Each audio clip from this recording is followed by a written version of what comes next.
हमारे देश में महिलाओं को देवी का दर्जा दिया गया है और वही महिलाएं अपने पति को देवता का दर्जा देती हैं।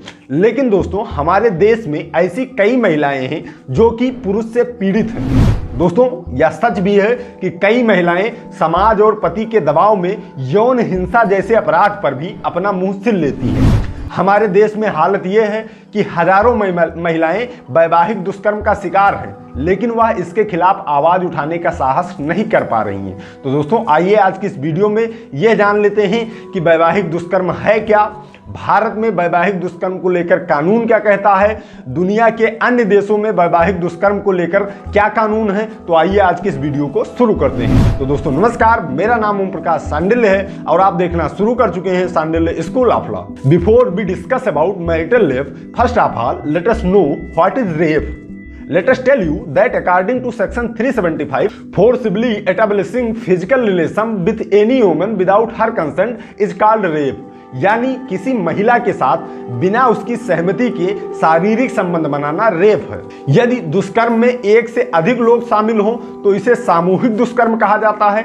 आपको बता दें कि दुष्कर्म को सबसे घिनौने जुर्म में शुमार किया जाता है। इसकी सजा न्यूनतम 10 वर्ष है और अधिकांश मामलों में उम्र कैद या फांसी तक भी हो सकती है। अब जान लेते हैं कि वैवाहिक दुष्कर्म क्या होता है। What is marital rape. दोस्तों, यदि सामान्य शब्दों में कहा जाए तो पत्नी की सहमति के बगैर पति का जबरन शारीरिक संबंध कायम करना वैवाहिक दुष्कर्म होता है। इसे अंग्रेजी में मैरिटल रेप कहा जाता है। इसके लिए पति किसी प्रकार के बल का प्रयोग करता है अथवा पत्नी या किसी ऐसे शख्स को जिसको लेकर पत्नी परवाह करती है चोट पहुंचाने का डर दिखाता है। दोस्तों, जैसे अगर महिला को धमका दिया गया, डरा दिया गया कि तुम्हारे परिवार वालों को या तुम्हारे प्रिय उनको मार डालूंगा, तुम्हारी ये चीज ले लूंगा, अगर उनको धमका कर भी उनका कंसेंट लिया जाता है, उनकी सहमति ली जाती है, तब भी यह रेप के ही कैटेगरी में आता है। दोस्तों, अब इस मामले में कानूनी स्थिति की बात करते हैं। आपको जानकारी दे दें कि भारतीय दंड संहिता यानी इंडियन पीनल कोड अथवा आईपीसी की धारा 375 में दुष्कर्म को परिभाषित किया गया है। इसमें वैवाहिक दुष्कर्म को अपवाद माना गया है।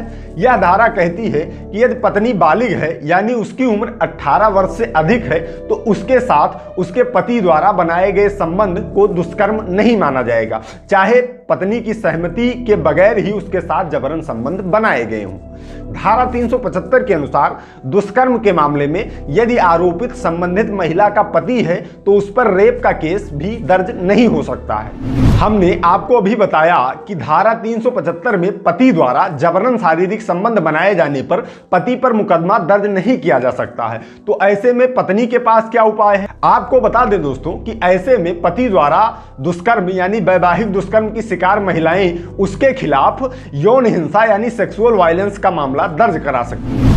यदि महिला को किसी प्रकार की चोट आई है तो वह आईपीसी की धारा में भी केस दर्ज करा सकती है। इसके अतिरिक्त वह 2005 में लाए गए घरेलू हिंसा कानून डोमेस्टिक वायलेंस लॉ के तहत भी पति के खिलाफ यौन हिंसा का मामला दर्ज करा सकती है। दोस्तों, समाज की बात महत्वपूर्ण है, लेकिन वैवाहिक दुष्कर्म के मसले पर सरकार क्या सोचती है यह भी बहुत अहमियत रखता है। फिलहाल यदि केंद्र सरकार की बात करें तो वह भारत में वैवाहिक दुष्कर्म को अपराध क्राइम बनाए जाने को लेकर बहुत उत्साहित नहीं दिखती है। कुछ वर्ष पूर्व केंद्र सरकार ने दिल्ली हाई कोर्ट में वैवाहिक दुष्कर्म के अपराधीकरण किए जाने की स्थिति में भारतीय समाज में विवाह की व्यवस्था के अस्थिर हो जाने की आशंका जताई थी। उसका कहना था कि इस प्रकार का कानून लाया गया तो पत्नियों के पास पतियों को उत्पीड़ित करने का एक हथियार आ जाएगा। दोस्तों, आपको जानकारी दे दें कि भारत के समेत दुनिया के 34 देश ऐसे हैं जहां वैवाहिक दुष्कर्म अपराध नहीं है। ना ही पति के खिलाफ कोई महिला दुष्कर्म का केस दर्ज करा सकती है। हालत यह है कि दुनिया के 12 देशों में बलात्कार के अपराधी के महिला से शादी कर लेने पर उसे बलात्कार के आरोपों से बरी कर दिया जाता है। यानी अगर उसने बलात्कार किया है फिर उसी महिला से अगर शादी कर लेता है तो उसे उस मामले से बरी कर दिया जाता है। यदि यूएनओ की एक रिपोर्ट पर भरोसा करें तो आज से 4 साल पहले तक संसार के 185 देशों में केवल 77 ही ऐसे देश थे जहां वैवाहिक दुष्कर्म को अपराध घोषित किए जाने को लेकर स्पष्ट कानून बना है। इसके अतिरिक्त 108 देशों में से 74 देश ऐसे हैं जहां महिलाओं के अपने पति द्वारा दुष्कर्म किए जाने के विरुद्ध आपराधिक शिकायत दर्ज कराए जाने संबंधी प्रावधान किए गए हैं। दोस्तों, संयुक्त राष्ट्र संघ ने 3 वर्ष पूर्व 2019 में दुनिया के तमाम देशों से वैवाहिक दुष्कर्म को लेकर चिंता जताई थी। इस संबंध में सख्त कानून बनाए जाने की भी अपील की थी। यद्यपि भारत की बात करें तो सुप्रीम कोर्ट के चीफ जस्टिस दीपक मिश्रा ने एक कॉन्फ्रेंस के दौरान वैवाहिक दुष्कर्म को अपराध घोषित किए जाने की आवश्यकता से इनकार किया था। वैसे अभी तक भारत में ऐसा कोई भी कानून नहीं है। यदि आवश्यकता पड़ती है तो ऐसे कानून बनाए भी जा सकते हैं। तो दोस्तों, उम्मीद करता हूं कि वीडियो आप सभी के लिए हेल्पफुल रहा होगा। आज की इस वीडियो में इतना ही। मिलते हैं अगली प्रॉब्लम सॉल्विंग वीडियो में। तब तक आप सभी लोग अपने स्वास्थ्य का ख्याल रखिए। कानून की जानकारी, अपने अधिकारों की जानकारी इस चैनल के माध्यम से लेते रहिए। मामलों से बच के रहिए। I love you all. जय हिंद, जय भारत।